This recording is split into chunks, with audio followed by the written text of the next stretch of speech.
예, 저희 오늘 계속해서 야고보서 공부하겠습니다. 19번째 시간이죠. 예, 야고보서 4장 11절부터 17절까지 끝까지 보겠습니다. 먼저 저희가 한번 11절부터 17절까지 한번 다 읽어보겠습니다. 야고보서 4장 11절부터 형제들아 서로 비방하지 말라.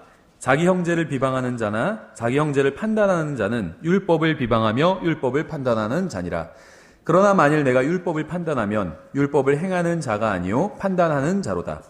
율법을 주시는 이가 한 분 계시는데 그분께서 능히 구원하기도 하시며 멸하기도 하시느니라.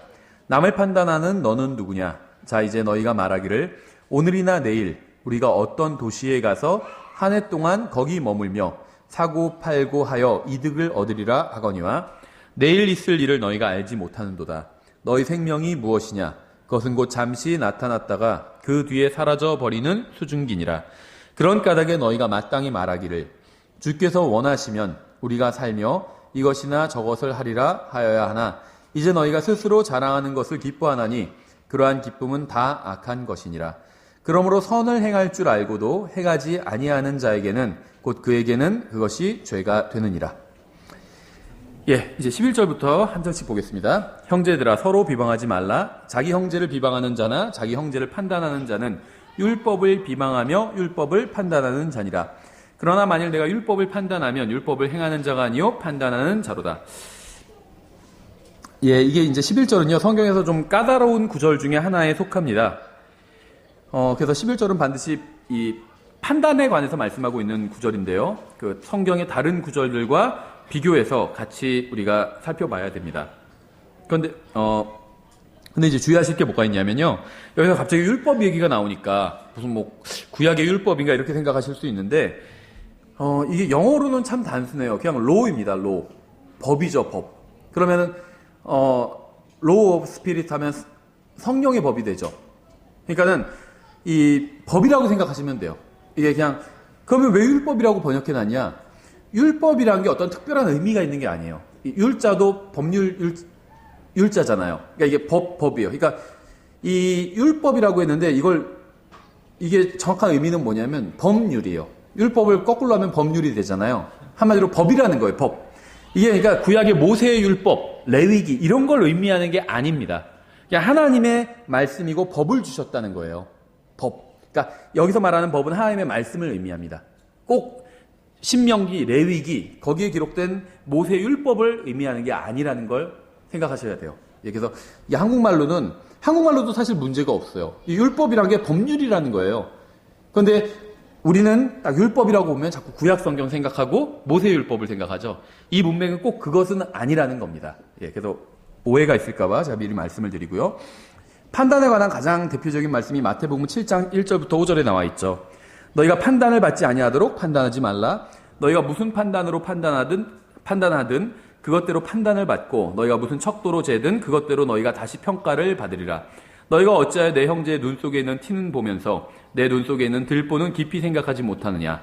혹은 보라, 내 눈 속에 들보가 있는데 내가 어찌 내 형제에게 이르기를 내가 내 눈에서 티를 빼내게 하려느냐. 너 위선자여, 먼저 내 눈에서 들보를 빼내어라. 그 뒤에야 내가 분명하게 보고 내 형제의 눈에서 티를 빼내리라. 우리는 다른 형제를 판단하기 전에 먼저 자신을 판단해야 됩니다. 이게 이제 판단에 관한 제1법칙이에요. 그러니까 제1법칙이라고 하기 뭐지만 가장 중요한 상황 중에 하나겠죠. 제1법칙은 하나님의 말씀대로 판단하라는 거겠죠. 하나님의 말씀대로 판단해야 되는데 먼저 자신을 먼저 판단하라는 겁니다. 이 하나님께서 말씀을 주신 이유는 여러 가지가 있겠지만 먼저 자신을 판단하게 하기 위해서 주신 거예요. 그래서 성경은 거울과 같다고 이렇게 말씀하고 있죠. 거울로 다른 사람 보기 위해서 거울 보는 건 아니잖아요. 그렇죠. 자기를 봐야 돼요, 거울로. 그래서 하나님의 말씀을 통해서 먼저 자기를 판단해 봐야 됩니다. 이게 가장 중요해요. 또 하나 우리가 생각할 수 있는 건 뭐냐면요. 마태복음 7장에 의하면 다른 형제를 판단한 그 기준대로 자기도 판단을 받게 될 것입니다. 그러니까 긍휼 없는 판단을 하는 사람은 긍휼 없는 판단을 받게 될 거예요. 그래서 다른 형제들을 판단할 때 좀 관대하게 판단할 필요가 있어요. 자기는 관대하게 판단하면 안 되죠. 자기는 하나님의 말씀대로 아주 정확히 판단해야 돼요. 아주 스트릭하게 판단해야 되고 엄격하게 판단해야 되고 다른 형제를 판단할 땐 좀 관대하게 판단을 해야 됩니다. 그러면 나도 그런 관대한 판단을 받게 된다는 거예요. 여기서 이제 우리가 판단이라고 자꾸 하니까 또 헷갈릴 수 있는데 이게 심판이에요, 심판. 판단, 심판, 똑같이 저지입니다. 똑같은 영어 단어가 우리나라 말로는 지금 여러 가지로 번역이 됐어요. 그래서 이 판단한다는 게 심판을 한다는 겁니다. 그래서 판단을 받는다는 건 심판을 받는다는 겁니다. 그래서 내가 심판을 받을 때, 내가 다른 사람을 심판할 때, 판단할 때 관대하게 판단하면 나도 관대하게 판단을 받는다는 거예요. 그렇죠. 그래서 다른 형제를 판단한 그 기준대로 자신도 판단을 받게 될 겁니다. 그래서 너희가 무슨 척도로 재든 아주 엄격한 척도로 잴 수도 있고 좀 관대한 척도로 잴 수도 있죠. 무슨 척도로 재든 그것대로 너희가 다시 평가를 받으리라 이렇게 말씀하고 있잖아요. 이거는 이중적인 것 같아요. 이 세상에서도 그렇고 어떤 사람이 좀 관대한 사람은 좀 잘못해도 사람들이 저 사람은 평소에 좀 관대하니까 저 정도 잘못은 뭐 그냥 넘어가 줄 수 있어 이렇게 생각할 수 있죠. 근데 어떤 사람이 막 남 잘못을 막 많이 지적하고 다니는 사람이면 그 사람이 어떤 잘못을 했을 때 사람들이 똑같이 그 사람도 엄격하게 지적을 하겠죠. 이거 뭐 다른 사람 잘못만 지적하고 다니더니 자기는 더하네. 이런 평가를 받을 수도 있겠죠. 이제 이런 것이 있고 또 다른 하나는 그리스도의 심판석에서도 이렇게 판단받을 수도 있다는 겁니다. 그리스도의 심판석에서도 이런 판단을 받을 수도 있겠죠. 내가 다른 사람들을 엄격하게 판단해 왔으면 주님께서도 나를 그렇게 판단하실 수도 있겠죠. 예, 그래서 여기서는 자기가 재는 그 척도로 다시 똑같이 자기도 판단을 받게 된다. 이렇게 말씀하고 있습니다. 요한복음 5장 22절부터 23절에는 이렇게 말씀하고 있어요. 이제 심판에 관한 아주 중요한 말씀을 하고 있는데요. 예수님께서 아버지께서 아무도 심판하지 아니하시고, 그러니까 지금 야고보서나 아니면은 마태복음에서 나온 판단이란 말과 영어 표현은 같아요. 요한복음 5장 22절 아버지께서 아무도 심판하지 아니하시고 오히려 모든 심판을 아들에게 맡기셨으니 이것은 모든 사람이 아버지를 공경하는 것 같이 아들을 공경하게 하려 하심이라. 아들을 공경하지 아니하는 자는 그를 보내신 아버지를 공경하지 아니하느니라. 예수님을 믿지 않고는 하나님을 믿을 수가 없다는 겁니다. 제대로. 그렇죠. 예수님을 존중하는 사람만이 하나님을 존중하라는 것이라는 그런 얘기죠. 그래서 예수님을 믿지 않으면서 하나님만 믿는다고 하는 사람들이 있어요. 이런 것은 성경에서 말씀하시는 바른 믿음이 아니라는 겁니다. 예를 들면 여호와의 증인들 예수님을 믿지 않죠. 믿는다고 얘기해요. 그 사람들도. 근데 예수님이 창조주 하나님이 아니라 창조된 하나님이라고 이야기를 합니다. 그건 말장난이죠. 창조된 존재는 하나님이 아니에요. 예수님이 하나님이 아니라는 말입니다. 예수님을 믿지 않는 거예요. 그거는. 그렇죠. 그러면 아버지 하나님도 믿지 않는 겁니다. 왜냐하면 예수님과 아버지 하나님은 하나이기 때문에. 아버지 하나님께서는 아들 하나님께 건데 심판을 맡기셨어요. 그러니까 사실 아버지 하나님과 아들 하나님이 동등하신 분이라는 걸 드러내기 위해서 이렇게 또 하셨겠죠. 아버지 하나님께서 심판하시는데 그 심판을 아들 예수 그리스도께 맡기신 겁니다. 그 말은 뭐냐면 아들 예수 그리스도께서 하나님이라는 거예요. 그렇죠. 근데 요한복음 12장 47절부터 48절 이렇게 되어 있어요. 사람이 내 말들을 듣고 믿지 아니할지라도 내가 그를 심판하지 아니하노라. 나는 세상을 심판하러 오지 아니하고 세상을 구원하러 왔노라. 나를 거절하고 내 말들을 받아들이지 아니하는 자에게는 그를 심판하는 이가 있으니 곧 내가 한 말, 바로 그 말이 마지막 날에 그를 심판하리라. 그래서 심판의 기준은 하나님의 말씀입니다. 아버지 하나님께서는 심판의 권한을 아들 하나님께 맡기셨고 아들 하나님께서는 자신의 감정대로 심판하시는 것이 아니라 기록된 말씀에 따라 심판하시는 거예요. 이거 아주 현명하신 것이고 당연하겠지만 아주 원칙적인 것이라고 볼 수가 있습니다. 저도 예전에 이걸 깊이 생각해 본 적이 없어요. 왜냐하면 하나님이 심판자신데 아버지 하나님께서는 심판의 권한을 아들 하나님께 맡기셨죠. 그럼 아들 하나님께서 그냥 심판하시면 될 것 같은데 아들 하나님께서는 하나님의 말씀에 따라 자기가 한 그 말로 심판하시겠다고 했죠. 말씀으로 심판하시겠다는 거예요. 그러니까 다시 말하면 심판을 예수님이 하긴 하십니다. 그런데 기준이 뭐냐면 예수님의 감정이 아니라 예수님의 느낌이 아니라 하나님의 말씀에 따라 심판하시겠다는 거예요. 이거 굉장히 중요한 말씀이에요. 왜냐하면요.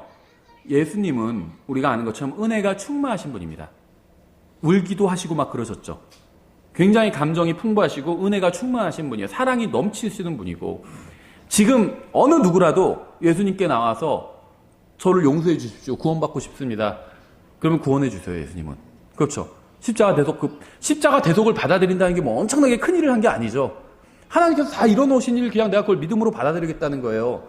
자랑할 만한 것이 전혀 없어요. 그렇죠. 하나님께서 다 하신 일이잖아요. 그걸 내가 그냥 믿기만 하는 겁니다. 근데 그건 믿기만 하면 구원해 주신다는 거예요. 어떠한 짓을 저질렀는지 상관없이 아무리 큰 죄를 지은 사람도 예수님의 십자가 대속을 내가 믿음으로 받아들이기만 한다면 제가 잘못했습니다. 저 정말 큰 죄인입니다. 예수님 십자가 대속을 받아들입니다. 제가 믿음으로. 그리고 그냥 용서해 주신다는 거예요. 이건 굉장히 관대한 겁니다. 예수님은 굉장히 관대하신 분이에요. 그런데 이제 어디서 문제가 생길 수 있냐면 큰인 왕자 심판석, 그러니까 소위 말하는 최후의 심판석 자리에서 문제가 생길 수가 있죠. 그 심판대에 앉으신 분은 냉철한 분이 아니에요. 아주 관대하신 분이고 사랑이 충만하신 사랑 자체이신 그분이에요. 근데 큰인 왕자 심판석에서도 누군가 예수님께 울부짖으면서 부탁한다면 어떨까요? 막 눈물을 흘리면서 다시 한 번만 더 구원의 기회를 주십시오. 이렇게 막 간곡하게 눈물을 흘리면서 부탁한다면 아마 예수님이 자신의 느낌과 감정대로 심판하신다면 기회를 주실 것 같아요. 그렇죠. 그런데 그러면 어떻게 되죠? 하나님의 말씀이 엉망진창이 돼버리잖아요. 그렇죠. 생각해 보세요. 이걸 사람들이 잘 생각을 못하는데 특히 구원받지 않은 사람들, 성경을 비평하는 사람들은 잘 생각하지 못하는데 똑같아요. 판사가 죄를 지은 사람을 무조건 그냥 다 무죄를 하든지 아니면 뭐 집행유예를 하든지, 집행유예는 죄가 있지만 뭐 선고유예 같은 것도 있죠. 집행유예도 있고. 그러니까 이런 것들은 다 죄가 있지만 벌을 주지는 않겠다는 거죠. 한마디로. 그러면 어떻게 되겠어요?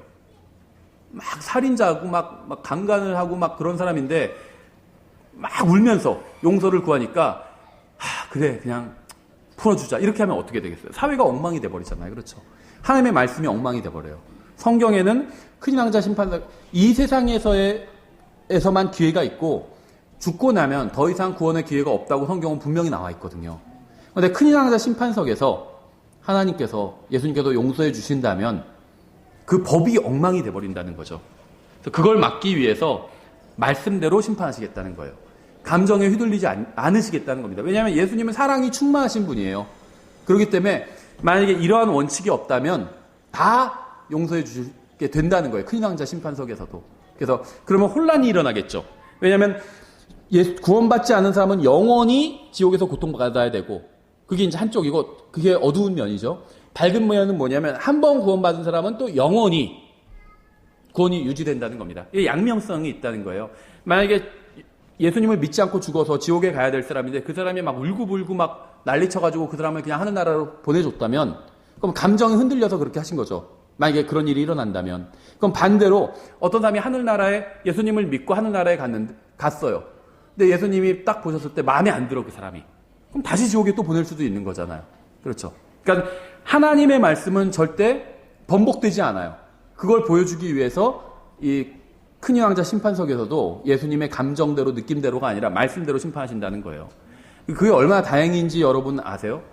감정대로 하신다면요. 우린 벌써 다 구원 뺏겼어요. 우리가 구원받고 나서 정말 예쁘게 살았나요? 하나님 보시기에 와 정말 흐뭇하다. 정말 제 구원 잘했다. 이렇게 그런 마음이 들도록 사셨나요? 전 잘 모르겠는데 뭐 자식 낳고도 후회될 때도 있잖아요. 내가 왜 저걸 낳아가지고 막 그렇죠. 저도 저희 자식 얘기하는 게 아니고 저희는 아직 어리니까 저도 부모님 덕을 많이 썩였거든요. 후회가 될 것 같아요. 부모님이 아주 자식 이뻐하고 그래도 한순간엔 그럴 수도 있잖아요. 인간이니까.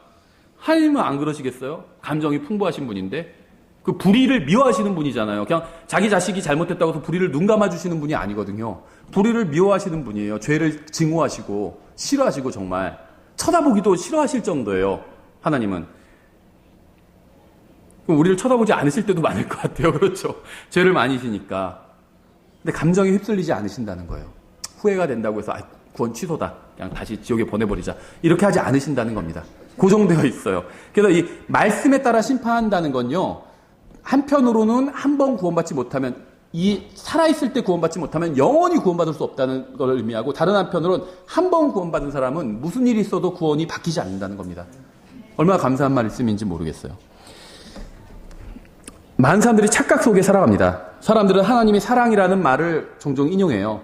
그래서 하나님은 모든 사람을 사랑하신다고 생각합니다. 근데 이건 사실이 아니에요. 하나님께서 세상을 이처럼 사랑하사 그건요. 요한복음 3장 16절 영어로는 God so loved예요. 과거형입니다. 사랑하셔서 독생자를 주셨어요. 그러니까 2000년 전에 사랑하신 거예요. 그렇죠. 지금은 아니에요. 하나님께서 만약에 모든 사람을 사랑하신다면 왜 어떤 사람들은 지옥에 보내시겠어요. 그러니까 어떤 사람은 죽어서 지옥에 가잖아요. 그 말은 하나님께서 모든 사람을 사랑하시는 것이 아니라는 겁니다. 사랑하지 않는 사람도 있다는 거예요. 그러니까 사랑하지 않지만 즉시 지옥에 보내시지 않고 기다려주시는 경우가 있다는 겁니다. 기회는 주신다는 거예요, 하나님께서. 그렇죠.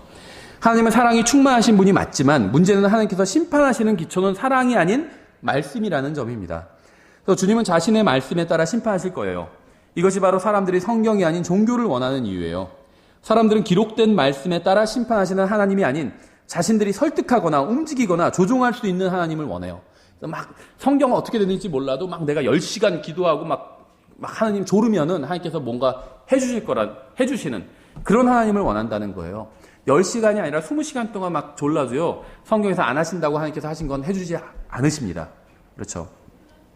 사람들은 자신들의 나쁜 면이 아닌 좋은 면만 보시는 하나님을 원합니다. 하지만 사람들은 결국 누구도 수정할 수 없는 기록된 말씀에 따라서 심판을 받게 될 것입니다. 이 말씀에 따르지 않고 심판을 하시는 그런 일은 절대 일어나지 않는다는 거예요. 기록된 말씀에 따라 심판을 받게 된다는 거예요. 그 말은 뭐냐면 우리도 이제 구원받지 않은 사람들은 큰 인왕자 심판석에서 심판을 받게 되고 구원받은 사람들은 그리스도의 심판석에서 심판을 받게 되죠. 그래서 우리에게 있어서 구원받은 사람에게 있어서 가장 큰 어떻게 보면 시험의 장이 그리스도의 심판석이에요. 거기서 이제 우리가 뭐 기말고사 보는 것처럼 우리 인생 총정리한 시험을 보게 됩니다. 근데 감사하게도 정답이 다 공개되어 있어요. 생각해 보세요. 사법시험 정답이, 행정고시 정답이 공개되어 있다면 어떻게 될까요? 달달달달 외우고 다 만점을 받겠죠. 응시하는 사람들이 대부분. 그렇죠. 정답이 공개되어 있어요. 성경에 다. 그런데도 낙제를 받는다면 이거는 구제불능이죠. 어떤 의미론. 그렇죠. 다 공개돼서 어떻게 심판하시고 어떤 점을 주로 보시고 가중치를 어디다가 두시고 이런 게 다 공개되어 있다는 거예요. 성경에. 그렇죠. 예, 그래서 하나님께서는 말씀에 따라서 심판하실 것입니다. 하늘과 땅은 없어지겠으나 내 말들은 없어지지 아니하리라. 이 말이 실현되겠죠. 큰 인왕자 심판석에선. 큰 인왕자 심판석은 하늘과 땅이 물러가고 없더라 이렇게 되어 있어요. 없어졌어요. 하지만 주님의 말씀은 그대로 있습니다. 그래서 그 말씀에 따라 심판을 하시게 돼요. 오 주여 주의 말씀은 하늘에 영원히 정착되었사며 하나님의 하늘도 없어지는데 하나님의 말씀은 하늘에 영원히 정착되어 있어서 하늘이 없어져도 계속 있어요. 하나님의 말씀은. 디모데후서 3장 16절은 모든 성경 기록은 하나님의 영감으로 주신 것으로 교리와 책망과 바로잡음과 의로 교육하기에 유익하니 이렇게 되어 있죠. 그래서 우리가 가지고 있는 성경은 창세기부터 계시록까지 이루어져 있고 이 모든 책, 모든 성경이 다 영감받은 하나님의 말씀입니다. 그래서 주 예수 그리스도께서는 인간의 몸으로 오신 하나님이에요. 하나님의 말씀인 성경이 이 심판과 판단의 기초가 될 것입니다. 다시 야고보서 4장으로 돌아가서 11절 형제들아 서로 비방하지 말라. 자기 형제를 비방하는 자나 자기 형제를 판단하는 자는 율법을 비방하며 율법을 판단하는 자니라. 그러니까 이게 그냥 법이라고 생각하시면 돼요. 하나님의 법. 그러나 만일 내가 율법을 판단하면 율법을 행하는 자가 아니요 판단하는 자로다. 율법을 주시는 이가 한 분 계시는데 그분께서 능히 구원하기도 하시며 멸하기도 하시느니라. 남을 판단하는 너는 누구냐. 이 말씀은 형제를 판단할 때에는 하나님의 말씀을 따라 판단해야 한다는 경고의 말씀입니다. 자기 생각대로 판단하지 말라는 거예요. 하나님의 말씀대로 판단하라는 겁니다. 하나님의 말씀이 형제의 잘못을 지적하고 있지 않다면 우리도 형제의 잘못을 지적하지 말아야 된다는 거예요. 내 마음에 들지 않는다고 해서 어떤 형제를 지적하거나 깎아내리거나 비방한다면 그건 잘못된 겁니다. 하나님의 말씀이 금지하고 있지 않다면 우리도 다른 형제가 하는 것을 금하지 말아야 됩니다. 다른 한편으로는 하나님의 말씀에 음행하는 자를 쫓아내라고 되어 있다면 우리는 감정이나 느낌을 따라가지 말고 하나님의 말씀에 따라 음행하는 자를 쫓아내야 된다는 거예요.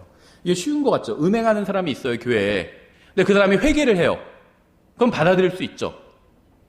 그런데 그 사람이 회개하지 않아요. 그럼 어떻게 될까요? 쫓아내야 돼요. 그러니까 교회가 할 수 있는 최고의 징계는 쫓아내는 겁니다, 교회에서. 근데 이게 쉬운 일 같지만요, 쉽지 않은 일이에요. 이제 제가 구체적으로 예를 들어드리면, 음행을 하는 사람이 있어요, 교회에서. 그런데 그 사람이 돈이 많은 사람이에요. 헌금을 많이 해요. 그래서 예를 들면 교회 전체 헌금의 3분의 1을 하는 사람이에요. 건물주예요. 쫓아낼 수 있을까요? 못 쫓아내요. 못 쫓아내요. 실제로요, 많은 교회들이 이러한 여러 가지 이유로 음행을 하고 잘못하는 사람들을 쫓아내지 못하고 있어요. 그 사람을 당장 쫓아내면 교회 수입이 줄어드는데 어떻게 쫓아내겠어요? 하나님의 말씀대로 하지 않고 있는 거죠, 그게. 그렇죠. 아버지 하나님께서는 아들 하나님께 심판을 맡기셨죠. 그래서 우리는 아들 하나님께서는 또 말씀에 따라 심판하신다고 하셨어요. 우리는 말씀에 따라 판단해야 됩니다. 다른 사람들을. 말씀에서 쫓아내라고 하면 쫓아내야 돼요. 말씀에서 뭐라고 지적하고 있지 않으면 우린 그럼 지적하면 안 됩니다. 성경이 분열을 일으키고 교리에 역행하는 자를 주의하라고 하면 우리의 느낌이 어떤지와 상관없이 그러한 자를 주의해야 합니다. 우리는 자신의 느낌이나 감정이 아닌 하나님의 말씀에 따라 판단해야 돼요. 이게 쉽지가 않아요. 그러니까 실제적인 경우에 있어서 돈 없는 사람 같으면 막 쫓아내자고 하는데 조금만 잘못해도 아니면 잘못은 안 했지만 마음에 안 드니까 저 사람 쫓아내자 이런 경우도 봤어요. 돈 없는 사람이에요. 근데 돈 있는 사람은 아무리 잘못해도 아무도 얘기를 안 해요. 쫓아내자고. 그런 경우가 있어요. 어떤 교회도 예를 들면 뭐 약간 경우는 다르긴 한데 교회 뭐 세들었는데 보증금을 어떤 분이 냈어요. 다 빌려줬어요. 교회에. 그 사람에 대해서 아무도 얘기를 못해요. 그래서 무슨 얘기했다가 내 보증금 다 내나 하면은 교회가 지금 나가야 되잖아요. 예, 그런 경우들이 있다는 거예요. 우리는 자신의 감정이나 느낌이 아닌 하나님의 말씀에 따라 판단해야 합니다. 우리가 어떻게 생각하는지와 관계없이 성경이 악하다고 하는 것은 악한 것이고 선하다고 하는 것은 선한 거예요. 내가 뭐 좋아하는 사람, 싫어하는 사람 이것 다 상관없이 판단의 기준은 우리의 생각이 아닌 하나님의 말씀이 되어야 됩니다. 예를 들면 저는 예배에는 청바지를 입고 오면 안 된다고 설교하는 사람 그런 설교를 들은 적이 있어요. 청바지 입고 오면 안 된다고. 근데 성경에 그런 건 없죠. 성경에 뭐 청바지 입고 오지 말아라, 뭐 입고 와라, 정장 입고 와라 이런 말이 어디 있어요. 전 정장 입고 오는 게 잘못됐다는 게 아닙니다. 좋다고 생각해요. 저도. 정장 입고 오면요 보기가 훨씬 더 좋아요. 그건 사실이에요. 근데 성경에 그런 말이 없다는 거죠. 그걸 가지고 어떤 판단의 기준으로 삼으면 안 된다는 겁니다. 정장 입고 오지 않으면 예를 들면 대표기도 안 시키는 교회도 있어요. 킹잼 성경 진영교회에서도. 그 반드시 대표기도 하시는 분은 정장 입고 오셔야 됩니다. 이렇게 광고를 하더라고요. 그게 뭐 권고하는 거면 괜찮겠죠. 근데 성경의 기준은 아니라는 겁니다. 저희가 나중에 저희도 드레스 코드에 대해서 한번 하려고 하거든요. 설교를. 옷차림에 대해서 그리스도인. 정장 입고 오는 게 좋아요. 왜냐하면은 내가 정장 언제 입죠 보통? 예, 중요한 자리에 갈 때 입고 나오잖아요. 그렇죠. 그거는 뭐냐면요. 내가 편하고자 입는 것이 아니라 상대방을 존중한다는 거거든요. 그래서 내가 예배 정장 입고 오는 사람은 내가 하나님을 존중한다 이런 의미로 입고 오는 거겠죠. 그걸 입고 오지 않는 사람은 존중하지 않는다 이런 말은 아니에요. 왜냐하면 성경엔 그런 게 없어요. 정장을 입고 오지 않는 사람은 하나님을 존중하는 사람이 아니다. 이런 말은 없다는 거죠. 나중에 저희가 옷차림에 대해서 얘기하겠지만 경우의 수가 있어요. 옷차림도 여러 가지가. 뭐가 중요할까요? 옷차림은 아주 거룩한데 마음은 거룩하지 않아요. 그게 하나의 경우가 있겠죠. 그러니까 옷차림은 거룩한데 마음은 거룩하지 않아요. 옷차림도 거룩하고 마음도 거룩해요. 마음은 거룩한데 옷차림이 거룩하지 않아요. 마음도 거룩하지 않고 옷차림도 거룩하지 않아요. 네 가지가 있죠. 그럼 뭐가 제일 나을까요? 옷차림도 거룩하고 마음도 거룩하고. 그렇죠. 그게 제일 낫겠죠. 제가 설교할 때 막 여기 찢어진 청바지 입고 앞에 쓰고 앞에 여기 해골 같은 거 그려져 있는 거 입고 설교하면은 아무리 설교를 잘해도 이상할 거 아니에요. 그렇죠. 예, 왜냐하면 이 옷차림을 통해서 드러날 수밖에 없거든요. 예, 그러니까 가장 좋은 건 옷차림도 거룩하고 마음도 거룩한 거예요. 그런데 만약에 옷차림은 거룩한데 마음은 형편없어요. 죄로 가득해요. 어디가 오늘 예배당에 앉아있고 아주 깨끗하게 입고 왔어요. 하지만 마음속으로는 예배 빨리 끝났으면 좋겠다. 빨리 끝나면 가가지고 또 내가 신나게 어디 클럽 가서 죄 짓고 막 그런 걸로만 가득 차 있어요.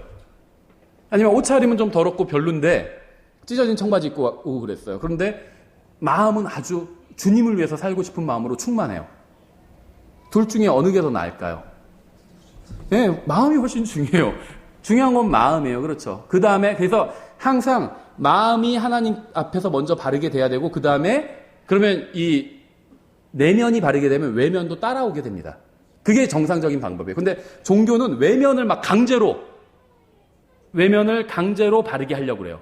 그래서 내면을 바르게 하려고 해요. 그러니까 결과적으로 내면과 외면이 다 바르게 돼야 되는데 이 순서가 중요하다는 거예요. 내면이 하나님의 말씀으로 변화돼서 바르게 되고 나서 그 다음에 외면도 따라와야 됩니다. 이게 성경이 말씀하시는 방법이에요. 근데 종교는 반대예요. 외면을 억지로 막 때려서라도 바르게 하면 그 다음에 내면도 바르게 되겠지. 이렇게 생각하는 게 종교예요. 그래서 예전에 이란 호메이니 시절에 보면은 그 예배 시간이 있잖아요, 매일. 근데 예배 시간에 다 모스크로 들어가서 예배를 봐야 되거든요. 안 들어가면 어떻게 했는지 아시죠? 저도 뉴스에 봤어요. 종교 경찰이 몽둥이로 때려요. 그럼 막 그거 피해가지고 막 모스크로 딱 들어가요. 그럼 그렇게 해서 예배가 될까요? 그게 외면을 잡아가지고 내면을 끌어내려고 하는 거예요. 근데 절대로 내면이 나오지 않아요. 외면을 잡아서는 내면이 나오지 않아요. 그렇죠? 예. 그래서 청바지 입고 오면 안 된다 그러고 막 그런 설교하는 사람들도 있어요. 네. 청바지 입고 오는 게 아예 교회 안 나오는 거면 낫잖아요. 그렇죠? 예. 청바지 입고라도 오세요. 아니면 더 깨끗한 옷 있으면 더 깨끗한 옷 입고 오시면 됩니다. 그렇죠? 내가 선보러 갈 때, 면접 갈 때라고 생각하고 오시면 돼요. 이게 다른 사람한테 잘 보이기 위해서가 아니라 내가 그냥 하나님을 존중한다는 의미로. 그렇죠? 그래서 제가 나중에 그 의복에 대해서 설교할 때 한번 자세히 말씀드릴게요. 왜 저는 이제 그래서 정장 입고 오는 게 낫다, 좋다 이렇게 생각하지만 이게 또 표준이 되면 안 된다는 거예요. 왜냐하면요. 이 정장 모든 것들이 다 유래가 있잖아요. 정장도 유래가 있어요. 근데 이게 별로 성경적인 것과는 관련이 없어요. 남자들 매는 넥타이 같은 것도 마찬가지고 이게 오히려 막 더 따지고 들어가 보면 잘못된 것과 관련 있는 경우들도 있어요. 어떤 분은 뭐 오벨리스크를 상징한다 이렇게 얘기하는 사람들도 있고, 아니면 이게 단순히 이제 군대에서 어떤 그 자기 소속을 나타내는 걸로 사실 넥타이가 많이 쓰였거든요. 원래는 스카프로 돼 있었고, 그러니까는 이게 뭐 성경이랑은 별로 관련이 없습니다. 그래서 뭐 꼭 목사는 정장을 입고 와야 되고 그런 거는 없어요. 그런 법칙은. 다만 이게 그냥 예의를 차리는 거니까 그렇게 할 뿐인 거예요. 이게 표준이 될 수는 없다는 거죠. 다만 우리가 그냥 상식적인 선에서 생각하면 된다는 겁니다. 그렇죠? 또 반대로 뭐 자매님 같은 경우에 발가락이 보이는 샌들을 신고 오면 안 된다고 설교하는 사람들도 있어요. 근본주의자들 중에. 하지만 이런 것도 성경에 없죠. 예배에 참석할 때 항상 정장을 갖춰 입어야 한다고 믿는다면 그렇게 하면 됩니다. 자기가 그렇게 믿으면 다른 사람 얘기할 게 없어요. 하지만 정장을 입고 오지 않았다고 해서 다른 형제가 죄를 지었다거나 악하다고 해서는 안 된다는 거예요. 그 사람 무슨 사정이 있는지 어떻게 알아요? 그러니까 그러한 판단은 하나님의 말씀에 근거한 것이 아니기 때문입니다. 그러니까 하나님의 말씀에 근거하지 않는 판단은 다 악한 판단이 될 확률이 높다는 거예요. 선한 판단은 항상 하나님의 말씀에 근거한 판단입니다. 하나님의 말씀에서 없는 거면요, 크게 상관하지 말라는 거예요. 버스를 타고 오건 자동차를 타고 오건 뭐 없잖아요. 그런 건 성경에. 그런 거 갖고 다른 사람을 판단할 게 아니라는 겁니다. 하나님의 말씀에 따라 판단하는 것이 아니라면 형제를 비방한 것에 지나지 않아요. 성경에 없는 건데 성경에 없는 걸 갖고 누가 잘했다 잘못했다 이렇게 얘기하는 것은 그거는 형제를 비방하는 거예요. 청바지 입고 오면 안 된다 이런 게 성경에 어디 있어요. 청바지 입고 왔다고 해서 그 형제를 비방하는 건 그건 형제를 비방하는 거예요. 하나님 말씀에 따라 판단하는 게 아니기 때문에. 하나님 말씀이 그런 게 없기 때문이에요. 성경은요, 이 옷차림은 계속 시대마다 바뀔 수가 있잖아요. 그렇죠. 생각해보세요. 만약에 조선시대 초기에 이런 기독교가 들어왔어요. 교회가 생기고. 그럼 거기서 정장 입고 예배드리는 사람이 몇이나 있겠어요. 다 두루마기 같은 거 입고 예배드렸겠죠. 그래서 성경은요, 어떤 특정한 무엇을 이야기하지 않아요. 단정하게 입으라고 이렇게만 얘기하고 있죠. 단정하게. 금이나 뭐나 이런 걸로 하지 말고 단정함으로 입고라고 말씀하고 있죠. 그럼 그렇게 하면 되는 겁니다. 우리가 보면 알아요. 잘은 몰라도. 청바지도 또 단정한 청바지도 있잖아요. 막 찢어지고 무슨 뭐 해골바가지 같은 거 붙어 있는 청바지도 있고, 막 체인 같은 거 막 감겨 있는 청바지도 있잖아요. 예, 그건 단정하지 않죠. 누가 보면 알아요. 그렇죠. 그래서 성경에 없는 것으로 다른 형제를 판단하지 말라는 거예요. 성경에 없는 것은 자유가 있어요. 그건 그 사람과 하나님과의 관계예요. 성경에 없는 것은 그럼 판단하지 말라는 겁니다. 그런 악한 판단이에요. 성경에 없는 것으로 다른 형제를 판단하면 그것은 자기가 하나님의 자리에 앉아버린 것과 똑같아요. 생각해보세요. 성경에는 없어요. 그런데 내가 성경에 없는 걸 가지고 어떤 형제를 악하다고 하잖아요. 그럼 내가 하나님이 되는 겁니다. 성경에서 기준도 말해주지 않는데 자기가 기준을 지금 만들어버린 거잖아요. 그렇죠? 그럼 자기가 하나님의 자리에 앉은 거예요. 이건 대단히 큰 죄를 지은 겁니다. 이것은. 아무런 성경적 근거도 없이 그저 인간의 전통이나 교회의 전통으로 다른 사람을 함부로 판단하면서 자신이 성경에 따라 판단한 것이라고 주장한다면 결국 그것은 자신의 생각을 성경이라고 하는 죄를 짓는 겁니다. 이런 죄를 지어서는 안 되겠죠. 특정한 문제에 관해서 성경이 무엇이라고 말씀하시는지 확인하기 전에는 함부로 판단하면 안 됩니다. 또 우리는 양 당사자의 주장이 모두 진실에 부합하지 않을 때도 있음을 염두에 둬야 돼요. 한쪽 말만 믿고 판단하지 말라는 겁니다. 특히 교회에서 일어나는 일은 대부분 어느 한쪽이 잘한 경우보다는요, 양쪽 다 잘못한 경우가 허다합니다. 하나님의 말씀이 아닌 자신의 느낌이나 감정이나 생각에 따라서 판단하지 않으면 잘못된 판단을 하게 되겠죠. 그래서 교회에서 문제가 생겼을 때 인간의 생각이나 감정에 따라 결정을 내리면 하나님께서 떠나게 된다는 거예요. 인간을 기준으로 판단을 내리게 되면 하나님의 영광이 떠나버리게 된다는 거죠. 그렇죠. 근데 하나님의 말씀대로 결정을 내리면 때로는 사람이 떠날 수도 있어요. 그렇죠. 그것도 하필 돈 많은 사람이. 근데 그게 더 나아요. 네. 하나님의 영광이 떠나는 것보다 사람이 떠나는 게 낫습니다. 그렇죠. 예, 그래서 하나님의 말씀을 따르고 그 말씀대로 행하는 곳에만 주님의 축복과 영광이 있습니다. 우리나라를 망친 건요, 정치인이 아니에요. 저도 예전에 잘 모를 때는요, 정치인 욕 많이 했거든요. 예, 지금도 가끔 하지만. 정치인 욕할 거 없어요. 대한민국이 엉망이 된 건요, 정치인 잘못이 아닙니다. 제일 많은 잘못을 한 건 설교자들이에요. 대한민국이 왜 망가졌는지 아세요? 뭐 무기가 없어서, 뭐 돈이 없어서, 뭐가 없어서가 아니에요. 하나님 앞에서 대한민국이 망가져 있거든요. 예, 거룩하지 않기 때문에 망가진 거예요. 사람들이 죄를 짓고 하나님 말씀대로 살지 않아서 망가진 거예요. 영적으로는. 그렇죠. 그리스도인은 이 관점으로 봐야 돼요. 근데 여기에 대한 책임이 정치인들에게 있는 게 아니라는 겁니다. 그렇죠. 설교자들에게 있어요. 첫 번째. 그 다음에 두 번째는 그리스도인들에게 있어요.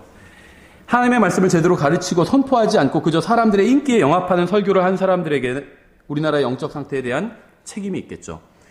성경은 예수 그리스도를 거부한 모든 자들은 지옥에 가게 된다고 분명히 말씀하고 있습니다. 이것과 다른 사실을 전하는 사람은 모두 하나님의 말씀을 정죄하고 있는 거예요.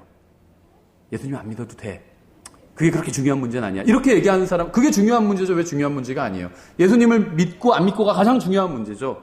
그것에 반한, 이것에 역행하는 걸 말하는 사람은 하나님의 말씀, 하나님을 정죄하고 있는 거예요. 하나님의 말씀대로 판단하지 않으면 결국 하나님의 말씀대로 하는 사람들과 하나님을 판단하게 될 것입니다.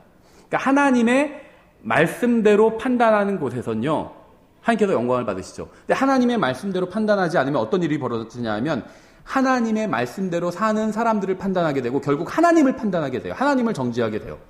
그렇죠. 성경이 옳다면 모든 사람이 다 하늘나라에 가는 것은 절대 아닙니다.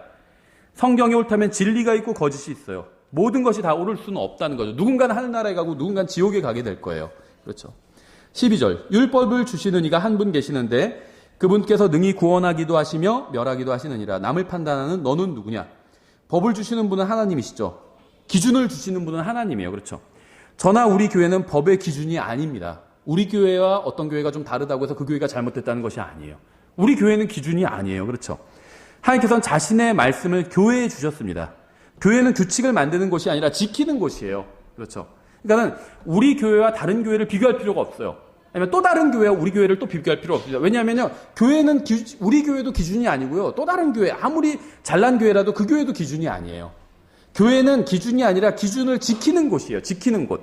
그럼 교회는 누구와 비교해야 되느냐? 성경과 비교해야 돼요. 성경과. 다른 교회 비교해봤더니 우리 교회는 이만하면 아주 훌륭하다. 이런 건요, 전혀 의미 없는 판단이에요. 성경과 비교해봤더니 괜찮다. 그러면 괜찮은 거예요. 그렇죠. 성경과 비교해야 돼요. 다른 곳과 비교하면 안 돼요. 사람도 마찬가지예요. 우리는 기준이 아니에요. 여러분 개인도 다 기준이 아닙니다. 규칙을 만드는 존재가 아니라 우리는 규칙을 만드시는 분은 하나님이죠. 우리는 규칙을 지켜야 되는 사람들이에요. 이 말은 뭐냐면 우리가 서로 비교하는 건 의미가 없어요. 그렇죠. 반에서 저희는 그 중고등학교 때 한 반에 60명이었는데 59등이랑 60등이 서로 시험 끝나고 막 의견 교환하는 거나 마찬가지예요. 그렇죠.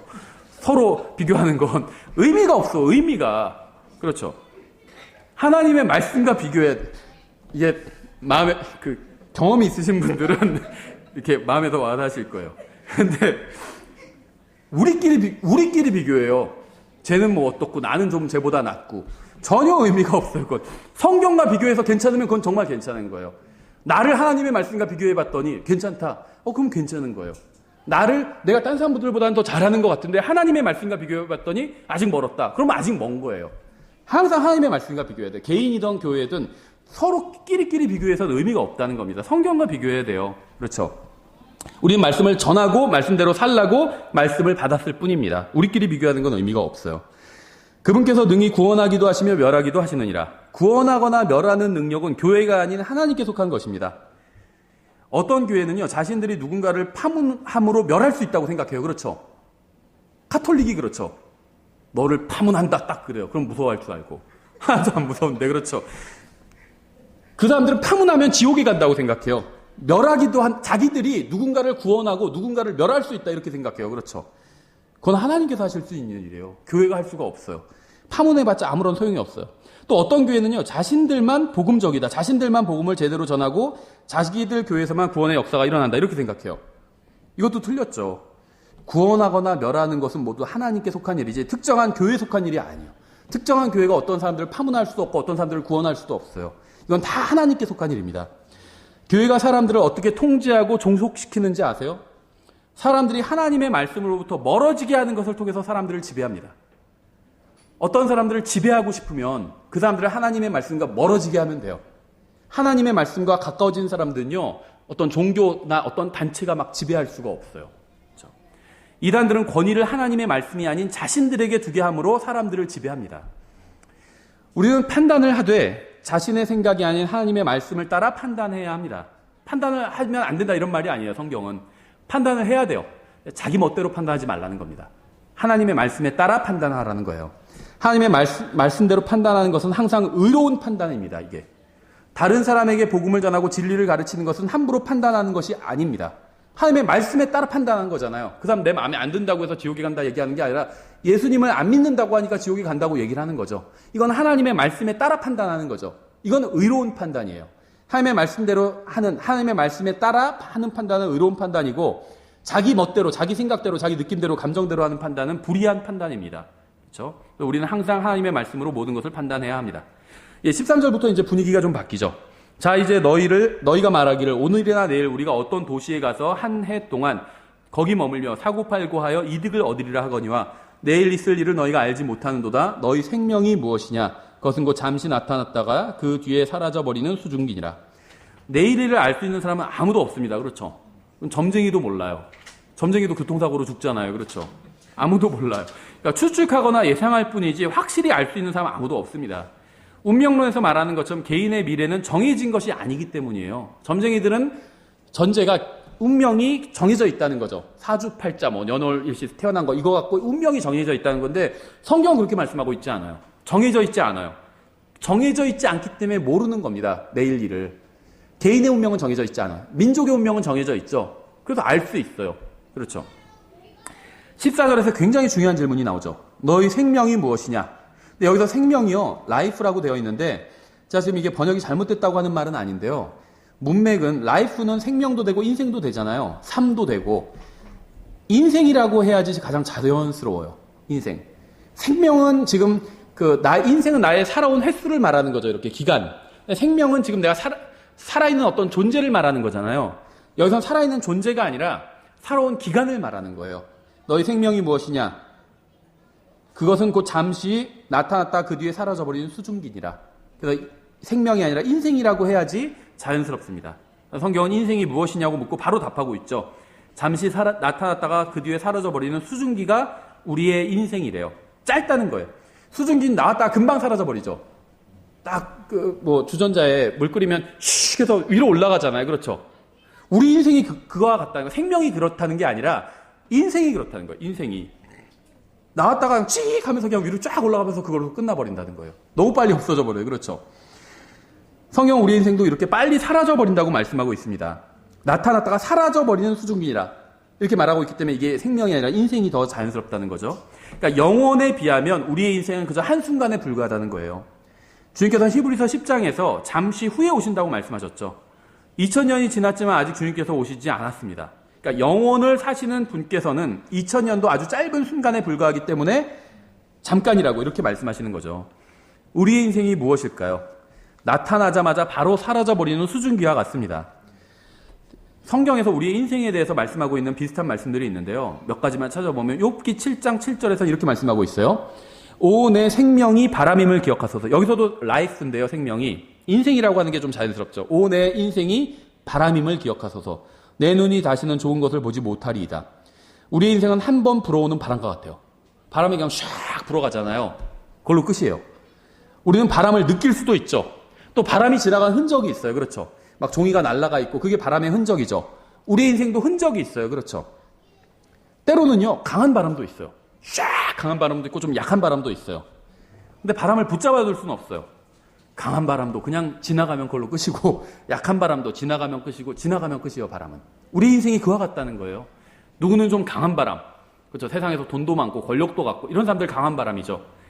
저 같은 사람은 그냥 있는지 없는지 모르는 그냥 약한 약풍이죠. 그냥 마찬가지라는 거예요. 다 그냥 그렇게 지나가 버리고 만다는 거예요. 7장 6절은 이렇게 말씀하고 있어요. 내 날들이 배 짜는 자의 북보다 빠르며 소망도 없이 허비하는도다. 배 짜는 거 보신 적 있어요?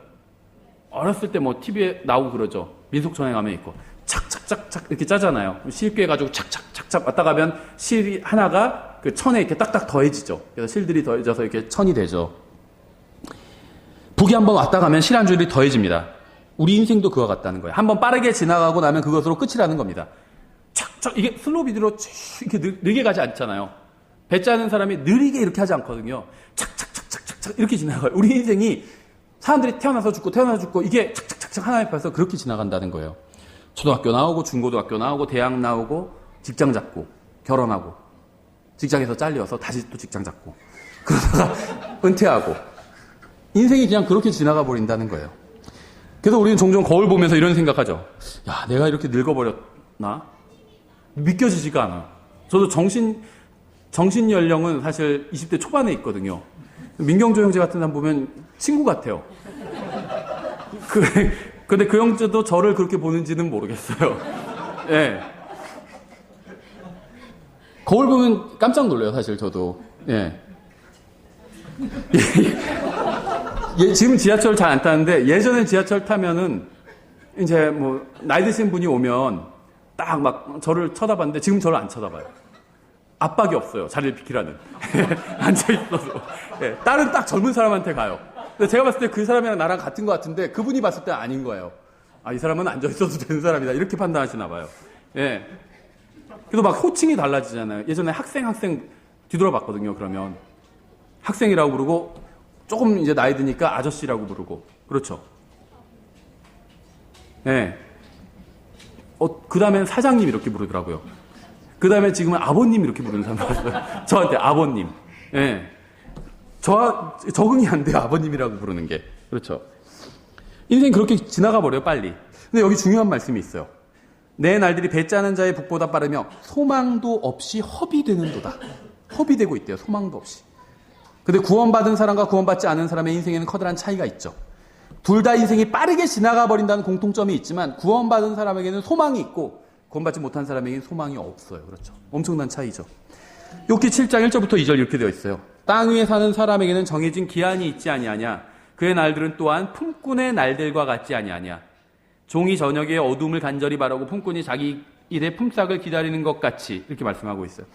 인생은 하루 종일 일하고 좀 쉬려고 밤이 되어 하루가 끝나버린 품꾼의 날과 같습니다. 열심히 일하고 이제 은퇴해서 이제 좀 뭐 좀 해보려고 했는데 은퇴한 다음 날 죽은 사람 이야기도 있거든요. 네, 품꾼의 날이에요.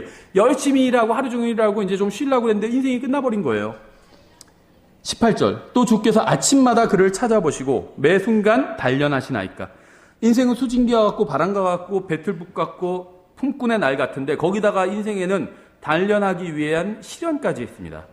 인생은 그 자체가 시련이자 단련의 기간이에요. 주님께서 매일 우리의 인생을 단련시키십니다. 우리가 어떻게 시련을 이겨내는지 단련되는지 매일 지켜보신다는 거예요. 욥기 8장 8절 원하건대 너는 이전 시대의 사람들에게 물으며 내 자신을 예비하여 그들의 조상들이 탐구한 바에 주의를 기울이라. 우리는 겨우 어제부터 있었을 뿐이며 또 땅 위에 있는 우리의 날들은 그림자이므로 우리가 아무것도 알지 못하느니라. 우리는 하나님께서 아시는 것에 비하면 아무것도 알지 못하는 존재입니다. 그렇죠? 또 주님의 날들에 비하면 우리의 날들은 그저 그림자 같고 어제 태어난 자와 같대요. 어제 태어나 놓고는 자기가 뭘 안다 그러면 어떻겠어요? 그렇죠? 저희 아이들도 자꾸 둘째가 지금 이제 딱 30개월 됐거든요. 그런데도요, 자기 아가 때 얘기해요. 내 아가 때 이랬고 저랬고, 지금도 아가인데, 아가 때 이랬고 저랬고, 애기들 보면 자기랑 비슷한 애만 봐도, 저기 애기다 그래요. 자기도 애기면서. 근데 우리가 그렇다는 거예요, 하나님 앞에서. 하나님과 비교해보니까 어제 태어난 사람과 같아요. 어제 태어난 사람. 뭘 알겠어요? 아무것도 몰라요. 하나님께서 그렇다고 하시면 그냥 그렇다고 받아들여야 돼요. 어제 태어나면서도 하나님께서 무슨 말씀하시는데 막 이의를 제기하죠. 아닌 것 같은데요, 하나님. 하나님께서 이건 잘 모르시는 것 같은데. 우리가 이러고 있는 거예요. 하나님 말씀에 순종하지 않는 게.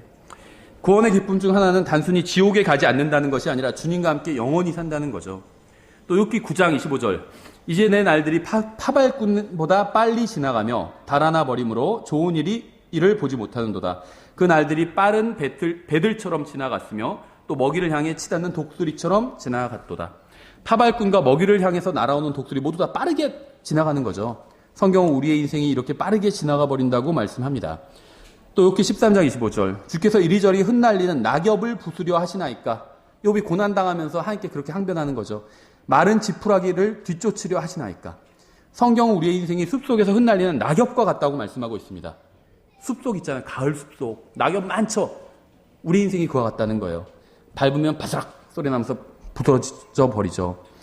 하지만 전능하신 하나님께서는 우리가 정확히 어디에 있는지 알고 계실 뿐만 아니라 우리에게 관심을 갖고 계시고 염려하고 또 도와주고 계시죠. 욥기 14장 10절. 사람이 죽으면 소멸되다니 참으로 사람이 숨을 거두면 그가 어디에 있나이까. 여호와의 증인들은요, 이거 한 구절 가지고 사람은 죽으면 삭제돼 버린다 이렇게 가르쳐요. 그러니까 구원받고 죽은 사람은 하늘나라에 가고 구원받지 못하고 죽은 사람은 컴퓨터에서 파일 삭제하는 것처럼 삭제돼 버린다. 증거가 뭐냐? 사람이 죽으면 소멸되나니 참으로 사람이 숨을 거두면 그가 어디에 있나이까. 이게 증거다 이렇게 얘기해요.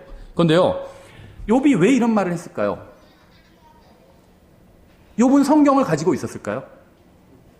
성경이 없었어요. 욥은 이 창세기 시대의 사람이거든요.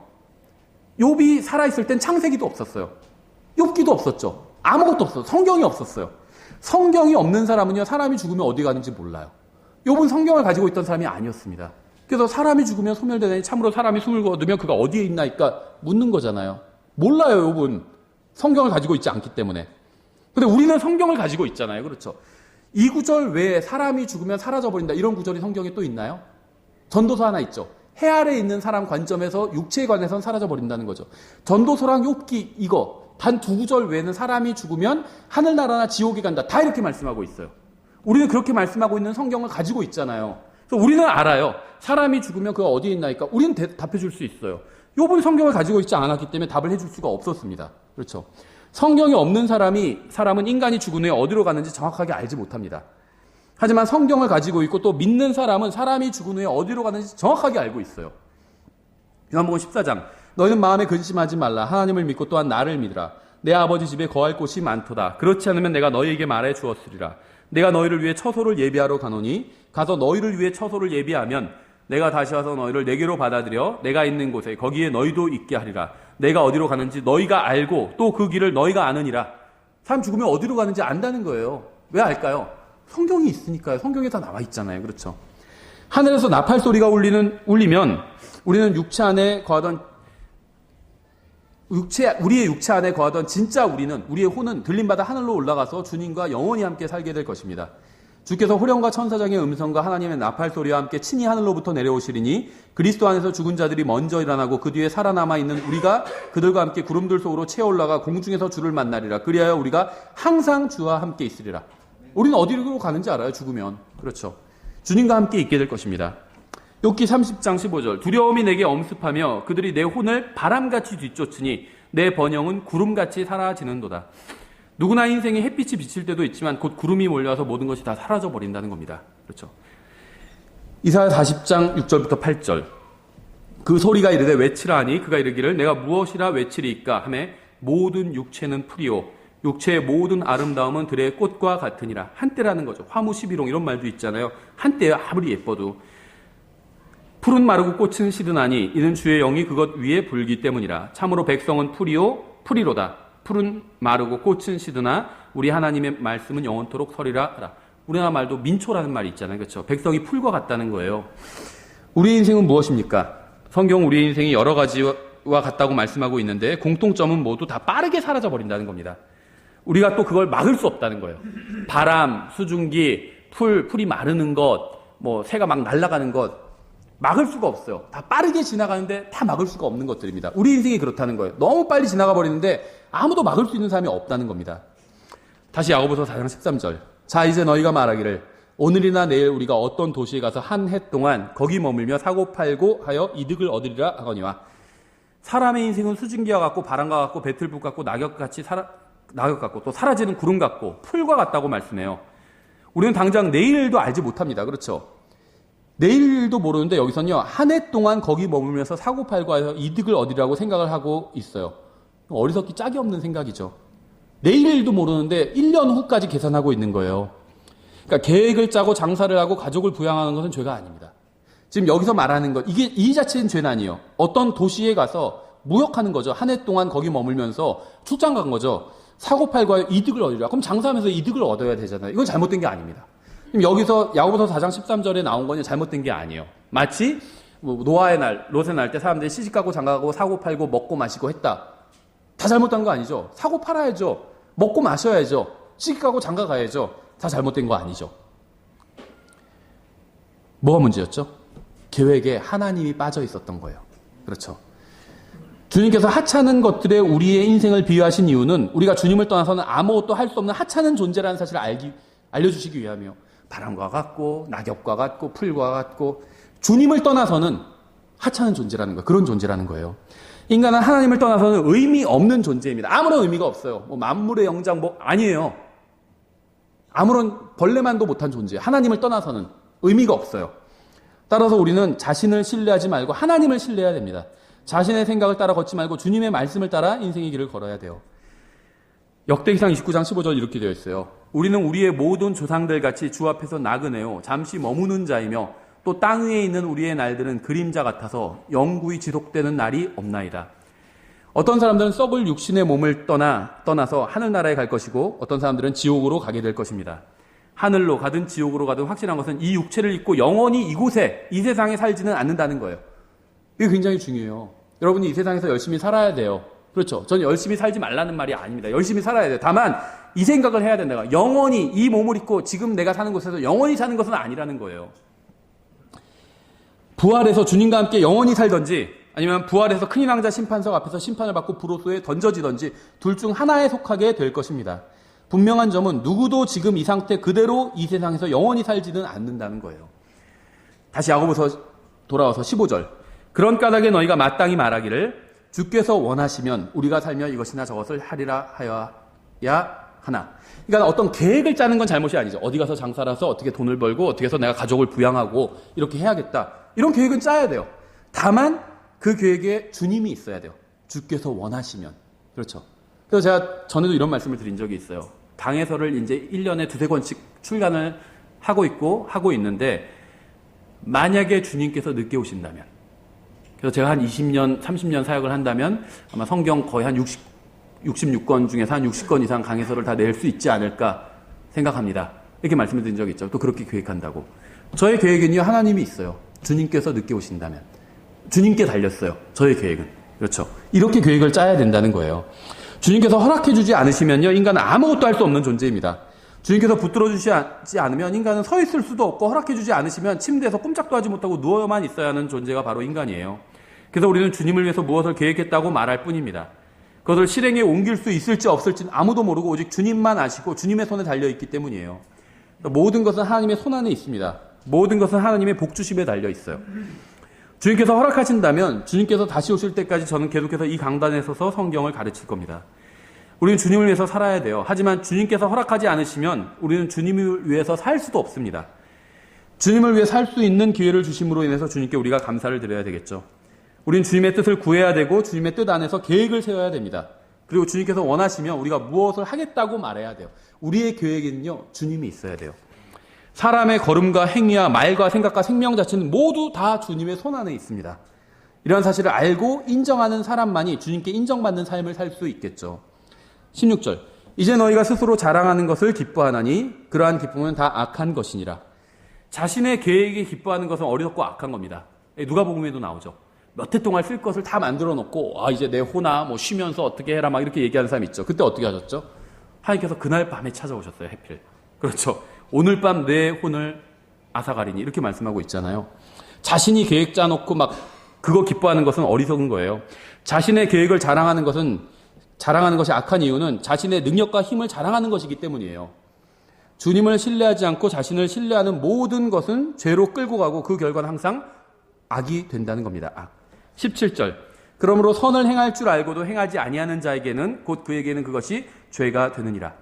이것은 이제 11절부터 이어져 온 말씀에 대한 결론이에요. 11절에서는 서로 비방하지 말라고 말씀하셨죠. 12절에서는 남을 판단하지 말라고 말씀하셨죠. 13절에서는 하나님 없이 계획을 세우는 자들에 대해서 경고하셨죠. 14절에서는 우리의 인생이 수증기와 같다고 말씀하셨죠. 그리고 이제 결론을 내리고 있어요. 그러므로 선을 행할 줄 알고도 행하지 아니하는 자에게는 곧 그에게는 그것이 죄가 되느니라. 이것은 이해하기 쉽지 않은 말씀이지만 굉장히 중요한 말씀입니다. 우리는 왜 형제를 함부로 판단해서는 안 될까요? 내일 일을 모르기 때문이에요. 하나님께서 그 형제를 앞으로 어떻게 인도해 주실지 알지 못하기 때문이에요. 우리는 모두 아담의 죄악된 성품을 물려받았습니다. 우리 안에 있는 아담의 본성으로 인해서 우리가 행하는 잘못된 행위가 죄죠. 죄에 대한 지식을 가지고, 다시 말하면 고의적으로 죄를 지을 때 인간은 범죄자가 되고 이 시점에서 하나님께로부터 정죄를 받게 됩니다. 그러니까 모든 사람이 아담의 본성을 가지고 태어나요. 근데 모든 사람이 태어나면서부터 다 정죄받은 상태로 태어나는 것은 아니라는 겁니다. 아기들은요, 하나님의 정죄가 그 머리 위에 없어요. 그럼 언제 정죄가 그 사람의 머리 위에 생기게 되냐 하면 그 사람이 고의적으로 처음으로 죄를 지을 때입니다.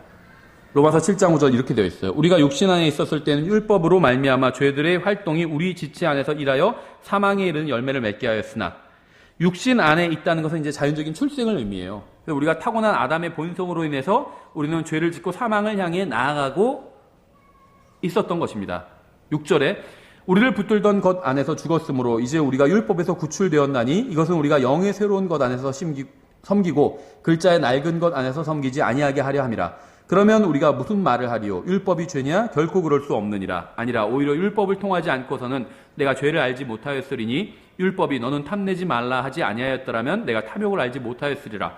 그러나 죄가 명령을 통해 기회를 타서 내 안에서 온갖 종류의 욕정을 이루었나니 이는 율법이 없으면 죄가 죽었기 때문이라. 전에 율법이 없었을 때에는 내가 살아 있었으나, 이것 때문에 제가 인용한 거거든요. 무슨 말이냐면 율법이 없었어요. 하나님의 법을 몰랐습니다. 아기들은 하나님의 법을 모르잖아요. 그러면은 살아있던 거예요, 그 아기는.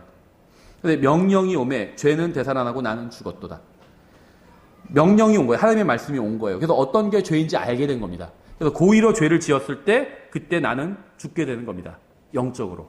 그렇죠. 그래서 그 영적으로 죽은 채로 아이들이 태어난다, 이런 말을 하는 분들이 있는데요. 그것은 성경적으로 사실은 아닌 것 같아요. 아이들은 다 그 죄의 본성을 가지고 태어나지만 그럼에도 불구하고 영적으로 죽은 것은 아니라는 거죠. 하나님의 진노가 태어나자마자 머리 위에 있는 것은 아니라는 겁니다. 고의적으로 죄를 지을 때 영적으로 나는 죽었노라, 죽게 되고 그 다음에 그 머리 위에 하나님의 진노가 이제 놓이게 된다는 겁니다. 예, 그래서 사람은 죄 가운데 태어납니다. 죄의 본성을 가지고 태어나요. 그래서 태어나는 순간부터 죄를 짓죠. 죄는 이기적이에요. 그래서 모든 아기들이 다 죄의 본성을 가지고 태어나기 때문에 다 아기들은 이기적입니다. 그렇죠. 막 밤에 잘 때 다 곤히 자고 있는데 막 혼자 울잖아요. 울면서 막 자기 안아달라고 그러고. 얼마나 이기적이에요. 그렇죠. 다 곤히 자고 있는데. 또 죄는 무례해요. 그렇죠. 저희 아이도 막 숟가락 먹다가 던질 때 있어요. 밥상에서. 얼마나 무례해요. 자, 갑자기 누구랑 식사하다가 숟가락 확 던진다고 생각해보세요. 무례하죠. 왜 아이들이 숟가락을 던지냐, 무례하게? 죄의 본성을 가지고 태어났기 때문이에요. 죄는 이기적이고 무례합니다. 그래서 모든 아기는 다 무례해요. 무례하지 않은 아기는 없어요. 그렇죠. 하지만 고의적으로 죄를 짓기 전에는 살아 있었습니다.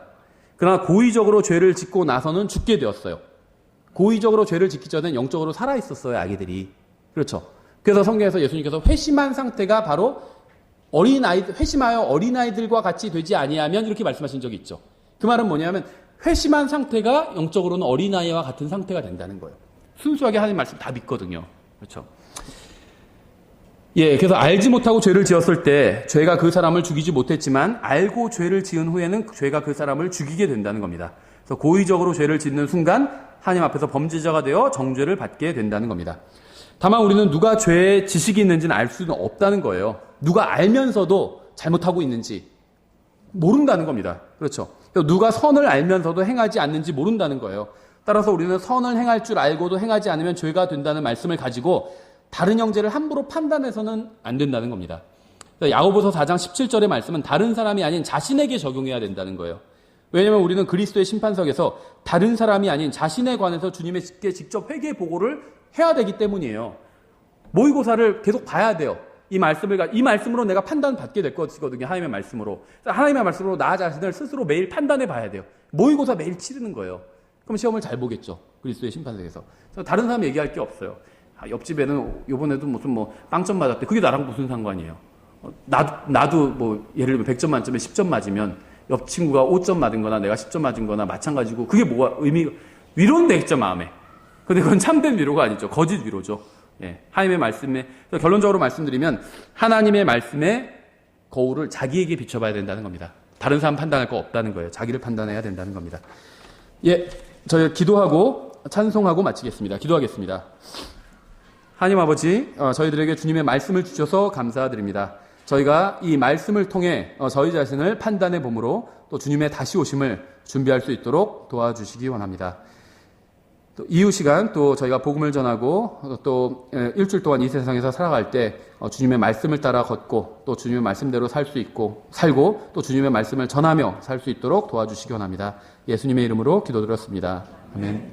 예, 찬송가 801장 찬양 부르고 마치겠습니다.